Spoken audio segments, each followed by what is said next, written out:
California, USA, one of the most desirable places in the world to live. A playground for the rich and famous. The movies have turned Los Angeles and San Francisco, two of California's major cities, into household names. But lurking below this glossy veneer lies an unpredictable destructive force that could one day reduce these cities to rubble.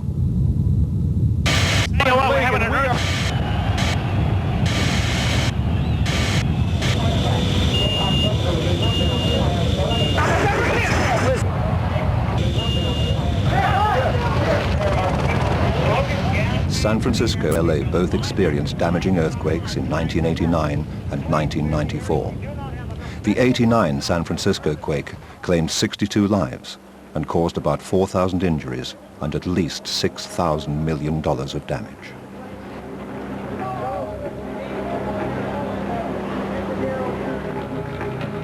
And scientists predict that there's much worse to come.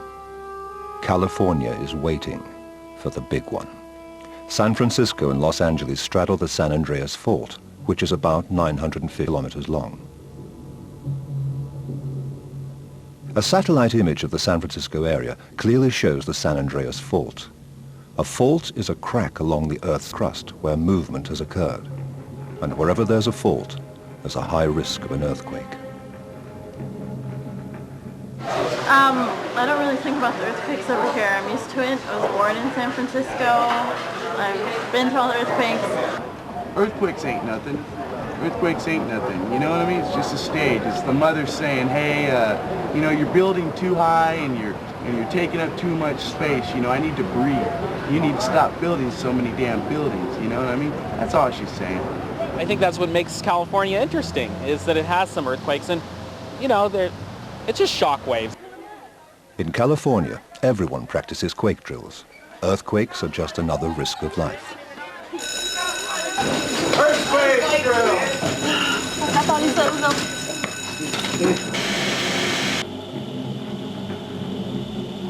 Well, actually, there are lots of earthquakes every day. Lots of small earthquakes you can't even feel are occurring all the time. Earthquakes that we can feel, say in the San Francisco area, we probably have about one every 10 days. And if you're right on top of where the earthquake occurs, you'd feel minor shaking. What you see on the display here are the recordings of a number of different seismometers spread all throughout Northern California. And we have these seismometers bare on the ground in very quiet areas, so hopefully they're only recording earthquake noise when it comes through. And the signals are sent via satellite or over telephone lines to our main office here. In some parts of California, there are lots of tiny earthquakes occurring several times per hour. When an earthquake occurs, the energy travels away from the earthquake in seismic waves. So wherever you are on the ground's going to move as those waves travel through, but it can move in any direction. It can move up and down or sideways. And actually, in order to record the entire seismic wave, we have 3 seismometers in the ground. Our computer is constantly analyzing those records, looking for evidence of earthquake. There are seismic stations all over the world, and they frequently measure the strength of an earthquake using the Richter scale. A number is used to represent the total amount of energy released, or the magnitude of the quake.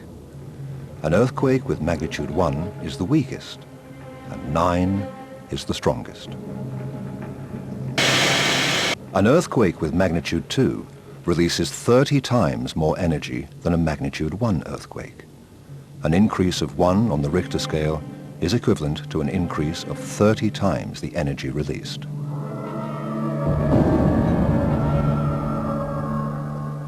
One of the biggest ever earthquakes devastated San Francisco in 1906 with a magnitude of 7.8, equivalent to the energy released from 100,000 atom bombs. Damage to buildings was especially concentrated along the waterfront, where landfill and loose rubble had been used to extend the land into the bay. And this is the region which is also highly developed today. When a large earthquake strikes San Francisco, we know that the damage won't be uniform throughout the city. Just like we saw in 1989, certain parts of the city are going to be shaken much more strongly. We can see that in this map here of the city showing the expected shaking for a major earthquake in the Bay Area. And they're shown in the warm colors with the strongest shaking shown in this dark color right around the edge of the bay. The region around the bay, former bay mud, is going to shake the strongest. In fact, the financial district, right up here, where all our high-rises are in the city, will receive some of the strongest shaking of all. There have been studies that have predicted that the glass popping out of the high-rise windows may fill the streets to a depth of 20 feet, just the broken bits of glass. So regardless of whether or not the buildings stand up, no one's going to be able to move through the streets. The 1989 earthquake, which everyone is familiar with because they saw it on their television sets, was actually relatively small. It was of magnitude 7.1. The big earthquake that we're worried about is a repeat of the 1906 earthquake. It had a magnitude about 7.8. Now that doesn't seem like a big difference, but in fact there was about a factor of 16 difference in the amount of energy release.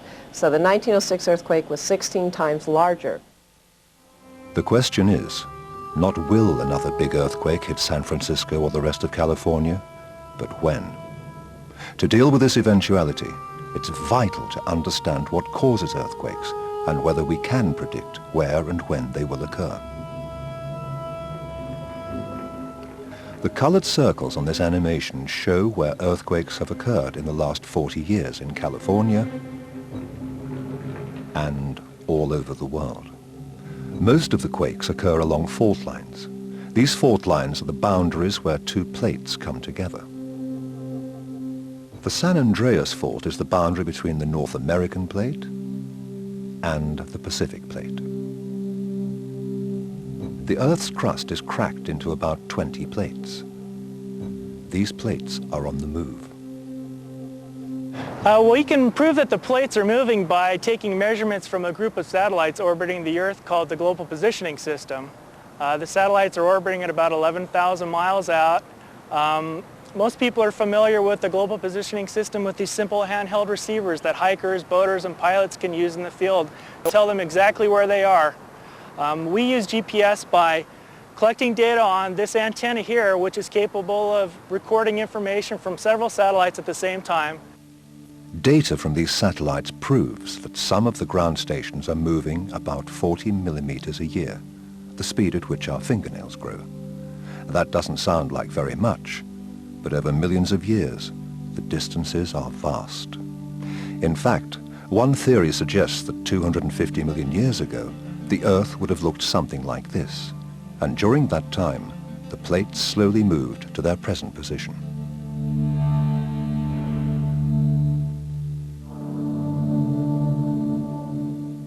What this means is that Los Angeles eventually, millions of years from now, will be far to the north of San Francisco, and their climate probably will be much worse than ours is in San Francisco today.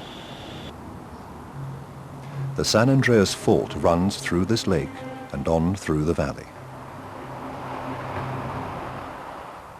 Well, we're standing here in a field southeast of San Francisco, and it may look like an ordinary field, but actually we're standing on the San Andreas Fault. I've got one foot on the North American plate, another foot on the Pacific plate. In 1906, there was a very large earthquake that nearly devastated San Francisco. If I had been standing here and my foot had been straddled like this, I would have moved 9 feet, a little less than 3 meters. How do we know the ground moved here in 1906? Well, this fence, which was constructed before the earthquake, was constructed in a straight line that came right through where I'm standing. After the earthquake, the scientists that came out to study this area, and they found that the fence posts on this side of the fault had moved nearly 3 meters during the earthquake. When an earthquake happens, it's really the result of movement between two tectonic plates.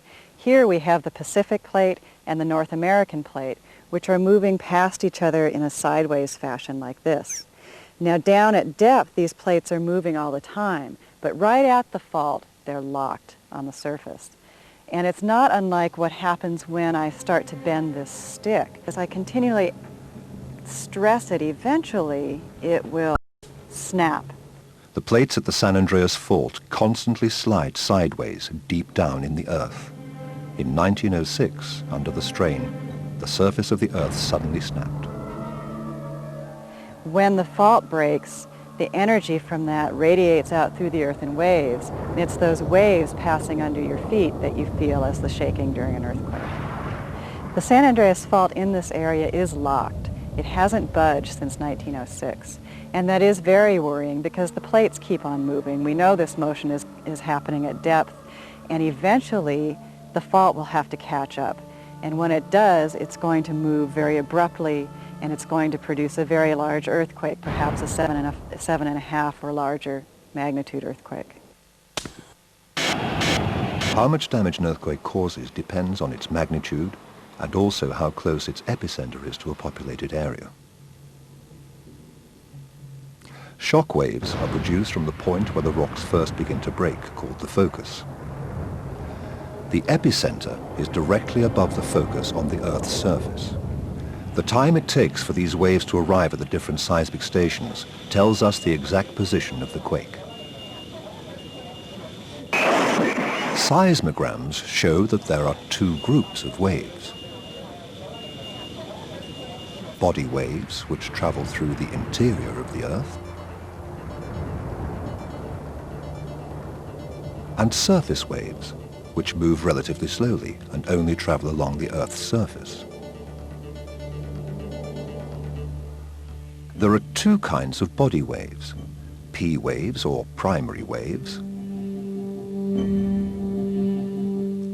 followed by S waves or secondary waves, which travel more slowly. This seismometer is made to record strong ground shaking near to a large earthquake. The box has 3 sensors in it, one that measures the vertical component of ground motion up-down, one that measures north-south, and a third that measures the east-west component of ground motion. When a P wave arrives, the motion will be mostly up-down, and a little bit later you'll have the S wave or secondary wave where the motion will be mostly sideways. And then a little later after that, you will have a surface wave where the motion is more like a rolling motion on a water wave, like this. Okay, so what we have here are recordings from an earthquake that happened in Taiwan recently and that was picked up by our instruments here in California. So the waves traveled all the way through the Earth from Taiwan to California, a very large distance. The first one corresponds to the P wave, the primary wave that travels the fastest right through the inside of the Earth. The second arrival, a few minutes later, is the S wave, which travels a little slower, also through the interior of the Earth. Further along, later arrivals are arrivals of surface waves that travel along the surface of the Earth and take longer to arrive. The time it takes for these waves to arrive at a particular seismic station tells us where the earthquake happened and when. P waves are compression or longitudinal waves, like sound waves. As the wave travels through the rocks are pushed and pulled, much like the wave traveling through this slinky. The S waves are shear or transverse waves. They cause the rock particles in the Earth to shake from side to side or up and down.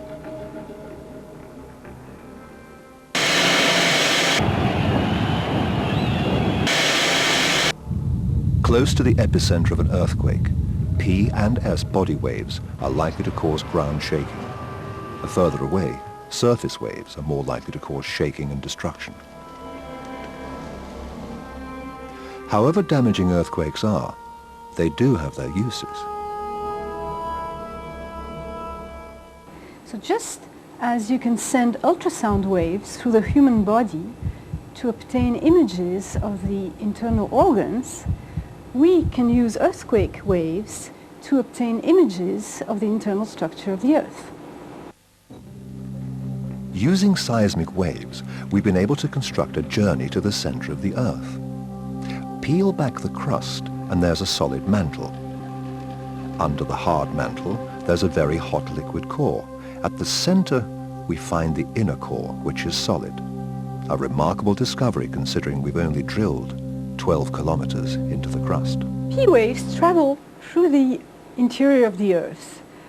They start from the point where the earthquake happened and then dive deep into the Earth. And as you can see, they get deflected by the changing structure inside the Earth.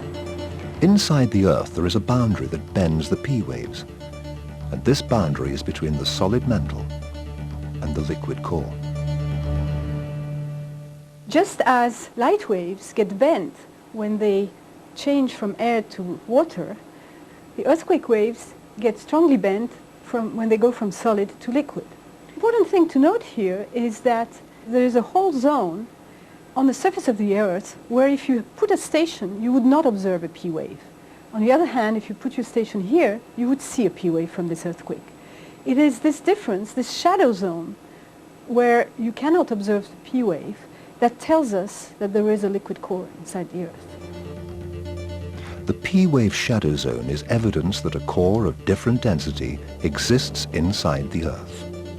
S-waves, which follow on from the P-waves, tell us the core is liquid. The paths are very similar to P waves up to a certain distance from the earthquake. Beyond that distance, there are no observed S waves. S-waves cannot pass through liquids. Their shadow zone is caused by the liquid outer core, which is stopping the S-waves from traveling through it. Using seismic waves, we've gone on a voyage through the Earth that was once for science fiction writers only. But are we any nearer to being able to predict when earthquakes will occur? Can we predict when two plates which are locked at the surface will suddenly snap?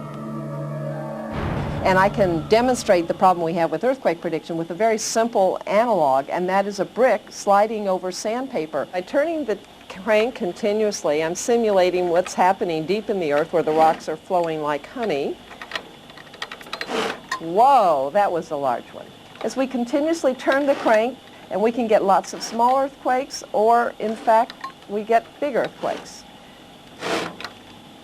But we really can't predict when this brick is going to move, and the Earth's much more complicated. If we can't predict the brick, we certainly can't predict an earthquake. If scientists can't predict when an earthquake will strike, what can the people of California do while living under the threat of the big one? One way is to strengthen buildings and put shock absorbers underneath them. This is an example of a shock absorber which sits under one of the structural columns.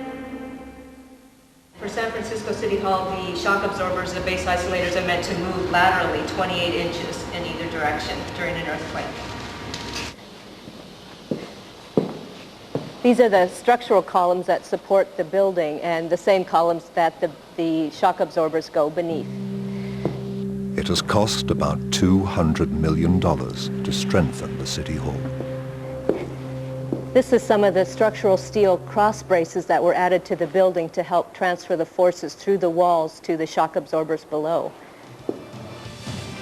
These cross braces can be seen on some of the newer buildings in California. They give the buildings added strength in the event of an earthquake. Despite an earthquake's possible horrors, the average Californian has more chance of dying crossing the road. I've been through a lot of earthquakes, and you know, they're kind of fun. You know what I mean? And it's like a retribution thing.